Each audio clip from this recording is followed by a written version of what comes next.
दोस्तों, Bhim army chief और Azad Samaj party के राष्ट्रीय अध्यक्ष चंद्रशेखर आजाद इस वक्त पूरे देश में चर्चाओं का विषय बने हुए हैं, क्योंकि जिस तरह चंद्रशेखर आजाद ने भारत बंद के बाद एक और महारैली का आयोजन दिल्ली के इंदिरा गांधी स्टेडियम में किया और अपनी मांगों को सरकार के सामने रखा, उससे जो है चंद्रशेखर की रैली में लाखों पब्लिक जुड़ी। उस पब्लिक को देखने के बाद तमाम जो सियासी गलियारे में अब चर्चाएं होने लगी हैं कि चंद्रशेखर रावण, क्या आज़ाद समाज पार्टी अब एक राष्ट्रीय स्तर की पार्टी बनने जा रही है? क्या आज़ाद समाज पार्टी के जो चीफ हैं वो अब मायावती की जगह लेने जा रहे हैं? और इस तरह की जो है तमाम चर्चाएं इस वक्त पूरे देश में चल रही हैं। दरअसल आज़ाद समाज पार्टी के राष्ट्रीय अध्यक्ष चंद्रशेखर आज़ाद ने 11 सितंबर को दिल्ली के इंदिरा गांधी स्टेडियम में एक महारैली का आयोजन किया, जिस रैली में उन्होंने सरकार के सामने तमाम मांगे रखी। उन मांगों में जो है जातिगत जनगणना की एक मांग थी, बैकलॉग भर्ती की मांग थी और इस तरह की तमाम जो मांगे थी चंद्रशेखर आजाद ने रखी। अब इसके बाद चंद्रशेखर आजाद ने एक इंटरव्यू दिया है, जिस इंटरव्यू में चंद्रशेखर आजाद ने अपनी पूरी मांगों को एक एक करके बताया है। क्या उनकी मांग है, क्या उनका कहना है, सरकार से वो क्या चाहते हैं और सरकार को क्या करना चाहिए। इस तरह की जो है चंद्रशेखर आजाद का ये इंटरव्यू है, देखिए, क्योंकि ये इस वक्त सोशल मीडिया पर हर जगह वायरल है। देखिए, आज हमने अपनी 8-9 मांगों को लेकर एक महारैली बुलाई थी। बारिश के कारण उसको हमें इंदिरा गांधी स्टेडियम में करना पड़ा। जितने लोग अंदर थे उससे कई गुना लोग बाहर थे, मीडिया की रिपोर्ट है। एक लाखों की संख्या में एक सैलाब आया था। मैं उन सबका धन्यवाद करता हूं। हमारी मांगे हैं कि जातिगत जनगणना कराई जाए और उसके आर्थिक आंकड़े जो है जारी किए जाएं। ओबीसी को भी 27% रिजर्वेशन मिल रहा है, उनकी आबादी 52% से ज्यादा है, तो 15% अतिरिक्त आरक्षण की व्यवस्था उन्हें कराई जाए। उसी तरह से 2001 के बाद की जो जातिगत जनगणना उसके आंकड़े सार्वजनिक नहीं हुए, तो शेड्यूल कास्ट को भी 10% आरक्षण उनका बढ़ाया जाए और उनके आरक्षण की सीमा बढ़ा के जिन जातियों को नहीं मिला उनको दिया जाए। साथ साथ सरकारी नौकरियों में जो बैकलॉग है वो पूरा किया जाए, लाखों की संख्या में है। और निजी क्षेत्रों में भी SC ST OBC को रिजर्वेशन दिया जाए। जितना सफाई कर्मचारियों का काम है उसे ठेकेदारी से हटा के, संविदा से हटा के पक्की नौकरी दी जाए। और गटर में जो उतर के अमानवीय काम होता है इसको भी बंद किया जाए। समान कार्य समान वेतन पॉलिसी लागू की जाए। SC ST OBC को प्रमोशन में रिजर्वेशन कर्मचारियों को दी जाए।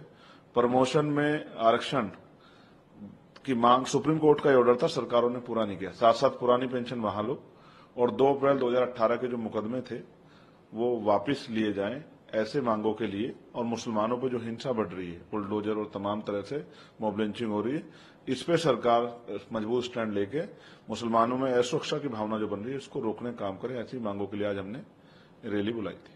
जी, आरक्षण की आप बात करें, उसको लेकर बयान काफी वायरल है और उसको लेकर काफी विवाद भी छिड़ा हुआ है कि जब उनसे पूछा गया विदेश यात्रा के दौरान कि आरक्षण जाति आधारित कब खत्म होगा, तो उन्होंने कहा कि जब निष्पक्षता होगी तब होगा। इस तरीके की बातें कि कहीं ना कहीं कांग्रेस जो है आरक्षण को खत्म करने के बारे में सोचती है। देखिए, आरक्षण का जो प्रावधान था वो सामाजिक पिछड़ापन, शैक्षिक पिछड़ापन और प्रतिनिधित्व जिसकी कमी थी, जिन जातियों को अवसर नहीं मिले थे उसके आधार पे था। पहले तो EWS करके आर्थिक आधार पर आरक्षण लागू करके भारतीय जनता पार्टी की 2019 की जो सरकार थी जाति जाति करके गई।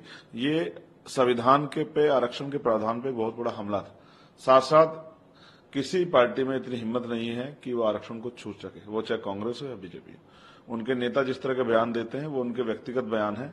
मैं फिर ये स्पष्ट करूंगा, आरक्षण गरीबी उन्मूलन का कार्यक्रम नहीं है, ये प्रतिनिधित्व का मामला है। और जब तक इस देश में जाति व्यवस्था रहेगी, जाति के आधार पर गैर बराबरी रहेगी, तब तक जाति आधार का आरक्षण रहेगा। इसको कोई छू नहीं सकता।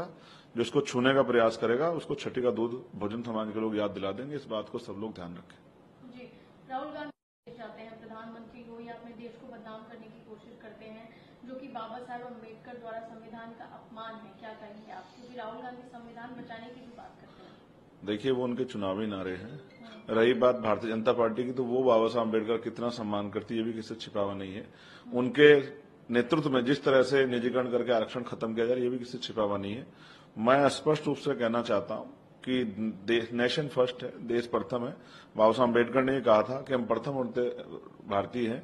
इस बात का ध्यान हर नेता को रखना चाहिए। हाँ, मैं मानता हूं कि हमारे देश में परेशानियां हैं। हाँ, मैं मानता हूं विदेशों में जिंदगी लोगों की आसान है, लेकिन हमें अपने देश में अपने लोगों की जिंदगी आसान करनी है और हमें अपने देश पे गौरव करना चाहिए। ऐसी मेरी जो है सोच है। हमारे लिए देश का तिरंगा और हमारा देश सर्वोपरि है। इसके लिए लाखों बलिदान हुए आजादी के लिए और अभी भी देश की सीमाओं पर हमारे सैनिक बलिदान देते हैं। इस पे किसी को कोई सवाल नहीं खड़ा करना चाहिए। हमारा राष्ट्र हमारा गौरव है और अपने गौरव का सम्मान करना सभी नेताओं की जिम्मेदारी है। सर कांग्रेस जहां पर उन्होंने कहा कि आज जो सरकार है वो अल्पमत सरकार है, क्योंकि वो बात करते थे 400 पार कहते थे, लेकिन कहाँ गए 240 पर ही हैं। अगर हमारे पास 20 सीटें और होती तो ये सभी लोग आज जेल में होते और उनकी सरकार होती। देखिए, भविष्य में उनको पहले मौके मिले, उन्होंने कितने लोग जेल में भेजे हैं। और ठीक है, ये तो जनता है, जनता तय करेगी किस पे बहुमत रहेगा, कौन अल्पमत में रहेगा। मेरा मानना है कि दोनों ही सरकारों में दलित और पिछड़े और बहुजन समाज के जो लोग हैं वो सिर्फ उनको वोट देके इंतजार करते हैं। अभी तक उनकी जिंदगी में बहुत बड़ा बदलाव दोनों ही पार्टियों की सरकारों में नहीं हुआ है। यूपी के सीएम कि वो अलगाववादी समूह के नेता बनने की ओर अग्रसर है। उनका एकमात्र उद्देश्य भारत की एकता, अखंडता और सामाजिक सद्भाव को नष्ट पहुंचाना। मुख्यमंत्री जी को उत्तर प्रदेश की ज्यादा चिंता करनी चाहिए। उत्तर प्रदेश में जिस तरह से सामंतवाद, गुंडाराज और बहन बेटियों का अपमान और उनकी हत्या, जुल्म, रेप और तमाम तरह की घटनाएं हो रही हैं, जिस तरह से फर्जी इनकाउंटर उनकी सरकार में हो रहे हैं और जिस तरह से दलित पिछड़े वर्ग के लोगों को, मुसलमानों को पीट पीट के मारा जा रहा है, इसके बारे में मुख्यमंत्री को उत्तर प्रदेश कानून व्यवस्था के बारे में सोचना चाहिए। उनके अधिकारी कर्मचारी जो बेलगाम, उनके बारे में सोचना चाहिए। उनको देश के बारे में भी चिंता नहीं करनी चाहिए। भाजपा भविष्य में अगर उनको मौका देगी देश चलाने का, तब उनको इस बारे में सोचना चाहिए। अभी उत्तर प्रदेश अगर नहीं संभल पा रहे तो उनको इस्तीफा देना चाहिए, ऐसी मेरी उनको राय है। जी सर, आजकल मेडिकल कॉलेज में अभी तक विरोध प्रदर्शन हो रहा है। कांग्रेस भी कह रही है हम उन लोगों का समर्थन कर रहे हैं, उनके साथ खड़े हैं, लड़ रहे हैं उनके साथ जो घटना हुई। देखिए, महिला सिर्फ कोलकाता में घटना नहीं हुई, मणिपुर भी इसका उदाहरण है। और देश में कितनी ऐसी जगह है जहां भी, फरुखाबाद में यूपी में, मैं मुख्यमंत्री जी को कह भी रहा था कि 2 नाबालिग बच्चियों को मार के लटका दे, कि उम्र 9 साल थी, कि उम्र 14 साल थी। मैं फिर कहना चाहूंगा कि कोई सा स्टेट हो, चाहे वो बंगाल हो, बिहार हो, राजस्थान हो, मध्य प्रदेश हो, दिल्ली हो, यूपी, हरियाणा हो, पंजाब हो, कहीं पे भी अगर बहन बेटियों पे हमले होते हैं, हिंसा होती है या वो असुरक्षा की भावना उनके अंदर पैदा, तो इन सरकारों को अपने बारे में सोचना, अपने गिरबान में झांकना चाहिए कि वो अपने प्रदेशों में किस तरह की स्थिति में है। एनसीआरबी का डाटा इस बात की गवाही दे रहा है कि सबसे ज्यादा महिलाओं पर अत्याचार देश के हर सूबे में हो रहे हैं। जिन सूबों में नहीं हो रहे उनको नहीं कहता, लेकिन जिनमें हो रहे हैं उनको आत्मचिंतन करने की जरूरत है और अपनी कानून व्यवस्था अच्छी करने की जरूरत है। एक दूसरे पर टीका टिप्पणी करने और एक दूसरे पर आरोप प्रत्यारोप की बजाय अपने स्टेटों को सुधारें तो ज्यादा अच्छा रहेगा। सर, मणिपुर में फिर से वहां पर जो है ड्रोन और इस तरीके की घटनाएं सामने आ रही है, रॉकेट से हमला हो, ये तमाम चीजें। और कांग्रेस का कहना है कि प्रधानमंत्री जो देश के हैं वो ब्रिटेन और ग्रीस तमाम विदेशों में घूमते हैं, लेकिन मणिपुर अभी तक नहीं है। देखिए, प्रधानमंत्री कहीं भी घूम सकते हैं, लेकिन मेरा ये कहना है कि प्रधानमंत्री जी को मणिपुर जाना चाहिए। और मणिपुर हमारे देश का हिस्सा है। हम लंबे समय से मणिपुर को इग्नोर कर रहे हैं, मणिपुर को महसूस करा रहे हैं कि वो हमारे देश का हिस्सा नहीं है, उनकी परेशानी हमारी परेशानी। हम मणिपुर के बारे में चिंतित हैं। मैं देश की सरकार से मांग करता हूं कि राजनीति से अलग हटकर मणिपुर का समाधान निकालना चाहिए। मणिपुर की बच्चियां, बेटियां, माएं, बच्चे, बुजुर्ग, सब लोग देश की सरकार की तरफ देख रहे हैं। वो पावर में है, वो चाहें तो इस स्थिति को सुधारा जा सकता है।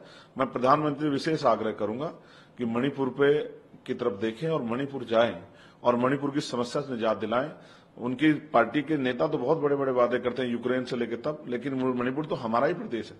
वहां की अगर बड़ी आबादी पीड़ित है, अनसेफ महसूस कर रही है, तमाम तरह से वहां जो है रॉकेट और इस तरह की चीजें अगर यूज हो रही है, तो ये एक गंभीर विषय है। और दुनिया में अगर ये खबरें जाती हैं तो हमारे देश का बड़ा अपमान होता है। तो इसलिए केंद्र की सरकार को इस पे कठोर एक्शन लेना चाहिए और वहां जो है लोगों को जन सुविधा बहाल करनी चाहिए और उनकी जो समस्या है उसका पूर्ण हल करना चाहिए। ऐसी मेरी जो है सरकार से मांग भी है और सरकार से अपील भी, सरकार इस पर ध्यान दे। सर, हरियाणा में भी लड़ रही हैं। उन्होंने कहा है कि सिर्फ खेल नहीं बल्कि सड़क, बिजली, पानी जैसी सुविधाएं मुहैया कराऊंगी। मैं विधानसभा में लोगों के मुद्दे उठाऊंगी। जब तक जंतर मंतर पर थी विरोध प्रदर्शन शुरू किया था, विरोध प्रदर्शन की अनुमति हमें 2 भाजपा नेताओं ने दी थी। हम अपनी लड़ाई जारी रखेंगे, नहीं दी थी मतलब। हाँ, देखिए, विनेश मेरी बहन है, बहादुर बहन है। मैं उसका सम्मान करता हूं और मैं उसके लिए मंगल कामनाएं करता हूं। वहां की जनता को बहुत कुछ तय करना है, मगर मेरा हमेशा उसके प्रति प्यार और मेरा आशीर्वाद उसके प्रति रहेगा। और मैं तो ये उम्मीद करता हूं कि वो ऐसे ही जैसे उसने खेलों में नाम बढ़ाया, ऐसे राजनीति में भी वो अपना और हरियाणा का नाम मजबूत करे।